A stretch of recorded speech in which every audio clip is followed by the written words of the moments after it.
Now that we're comfortable graphing points, we can use these points to graph equations. And we're going to focus today on graphing lines with points. Now remember, a graph is just a picture of all the solutions. And when graphing lines, what we find is to find a good picture of the solutions, we can graph 3 points, connect the dots, and that should give us a picture of all the points that are a solution to the equation. So for example, I have y equals 2x minus 1. I can pick a value for x. How about we pick x is equal to 1? And I should be able to figure out what y is equal to. So I'm going to replace the x with that 1. So y is equal to 2x, or 2 times 1 minus 1. 2 times 1 is 2 minus 1, which is just 1. So we found out that when x is 1, y is 1. So on my graph, right 1, up 1, we know that point represents one solution to this equation. But that's not the only one. We can make x equal to a negative number. Let's make x equal to negative 1. Well, when x is equal to negative 1, we have y equals 2 times x, which is negative 1, minus 1. So y is equal to 2 times negative 1, which is negative 2, minus 1. And negative 2 minus 1 is negative 3.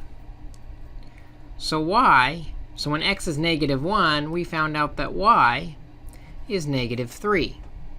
We have another point on our line. If we go back 1 and down 3, that point is also on our line. It is another point that is a solution to this equation. Now, technically, we could connect those points, but we like to do a third point just to make sure we haven't messed things up as kind of a checkpoint. We've done a positive and a negative. Let's do 0 right in the middle. So y is equal to 2 times x, or 2 times 0 minus 1. And 2 times 0 is 0 minus 1. So y is equal to negative 1. So we've got a third point. When x is 0, y is negative 1. So we graph that point, 0, comma, negative 1. And what you'll notice is those 3 points fall on a line, and we can connect those dots all the way up, as straight as I can make it on the computer here. This line represents a picture of all the possible solutions to this equation. For example, you'll notice that it crosses here at the point 2, comma, 3. That tells us that when x is 2, y is going to end up being 3.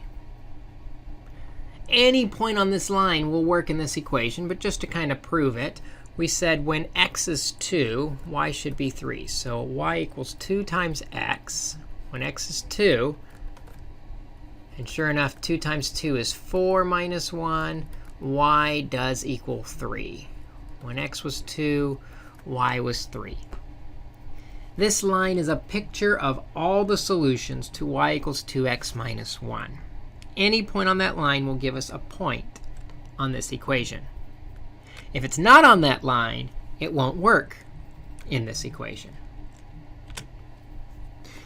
Let's try another example. In this example, they've given us the values they want us to test, and then see if we can graph the line 2x plus 3y equals 6. And remember, our points are x, comma, y. So they've given us x equals negative 3.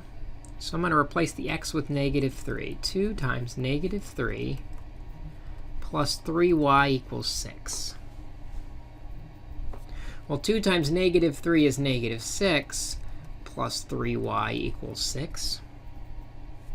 And we can solve this equation by balancing on the equal sign.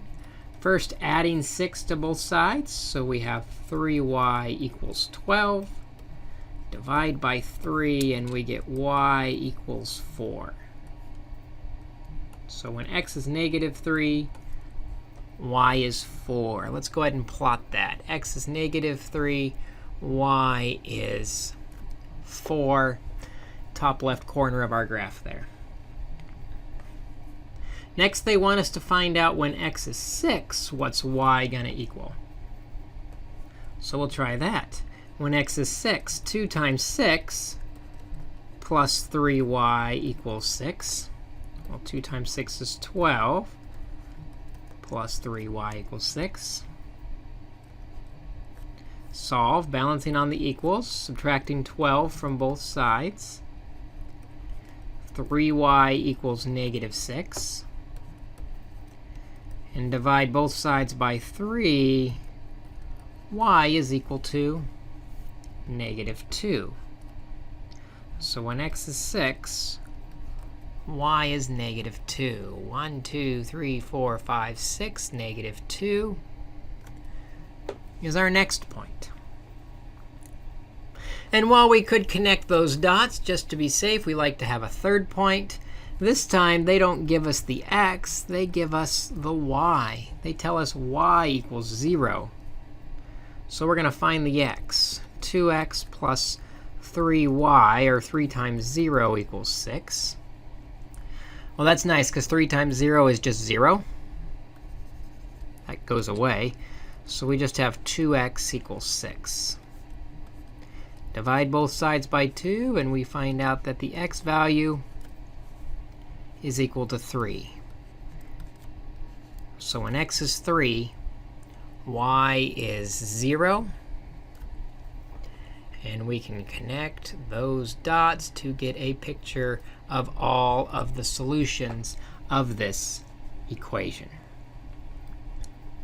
Any point on that line will give a true answer to this equation. Any point not on that line will not give us a true answer to that equation. So in summary, you can do algebra and trigonometry, but graphing is where you draw the line. Little joke for you. All right, so we can graph lines by identifying some key points on the graph. Go ahead and take a look at the homework assignment today. Try a few of them. If you have any questions, ask your instructor. Good luck to you.